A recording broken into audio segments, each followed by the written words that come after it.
Hello, today I am here with Preston Meisner, our Director of Volunteers, but I'm actually speaking to him as the director of the upcoming youth theater production of I Was a Rat. And Preston, can you tell me a little bit about I Was a Rat? Sure. I Was a Rat is based on a book by Philip Pullman. A lot of you may know him. He wrote The Golden Compass, which is a pretty popular book. And I Was a Rat is about a couple, middle-aged couple who they've always wanted a child and then never had one. And one day, late at night, they get a knock on their door and there's a little boy outside their door and he's scared and he's shaking, and they bring him in. They ask, where he's from, and all he can say is, "I was a rat." And so throughout the play, they're trying to find out where he is from and who he is. And he gets into all kinds of adventures and mishaps. And till eventually he comes back and they find out what a true family really is. And you mentioned that this is based on the book by Philip Pullman, and it's a fairly new production. It's only been produced a few times around the country. Correct. Can you tell me a little bit about what is going to be special about our world of the production? Sure. Well, we have great designers and they make it special. What we're doing is it's really two worlds in one. There is the world of the family, Bob and Joan. They're the middle-aged couple, and their world is very simplistic. And then the other world is much more fantastical. Josh Gallagher, our senior designer, came up with the idea of using a pageant or puppet wagons that were used in the 19th century. So there are going to be two wagons at one end of the stage where all these different scenes take place. There's 22 scenes total.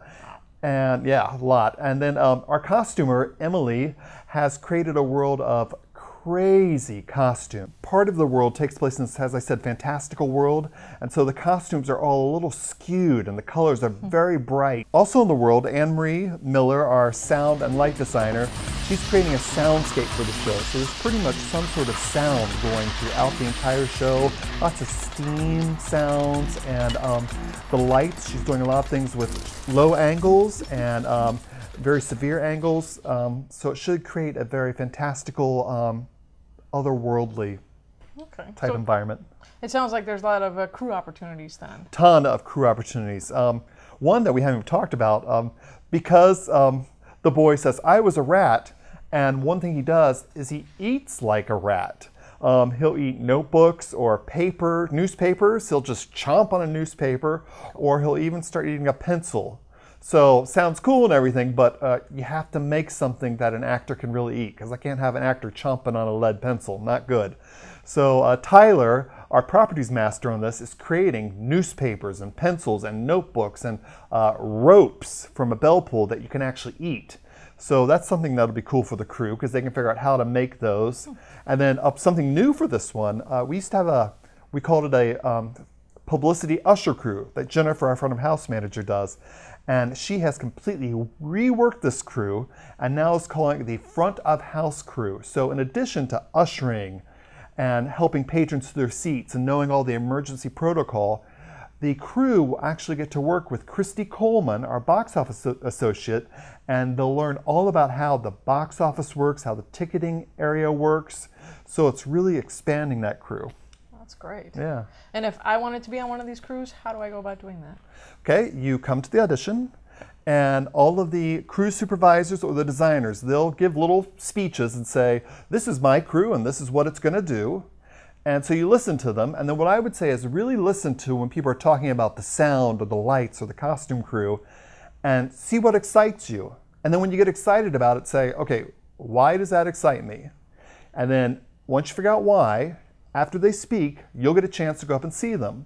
So you go up and you talk to them, and really the best way to do it is just tell them why it excites you, why you want to be on their crew. They're not looking for a lot of experience. They're looking for people who want to be there and are excited. This is the same time as auditions for the cast, right? Absolutely. And you can audition for both? Either or. You can audition as an either or, which means I want to be considered for a crew position or an actor. Okay. I can audition for actor only, which means I only want to be an actor, or tech only. Okay. Are there other shows out there that are kind of in the same style Sure. as I Was a Rat? That they could see. Yeah. Yeah. What you're looking for is movies or TV shows that combine realism with fantasy. Some examples for that may be Big Fish. That's a great movie. Bed Knobs and Broomsticks. I think my favorite example, though, is probably Chitty Chitty Bang Bang. The car takes them to this world called Bulgaria, and it's a fantastical world where things are large in life and not quite what you think they should be. And so that's really a good movie to watch. Chitty Chitty Bang Bang. I'll give you that fantasy reality split. I'm looking forward to the show. Auditions are fast approaching. August 17th and 18th at the Civic Auditorium this time. Come through the front doors, and we're looking forward to seeing you.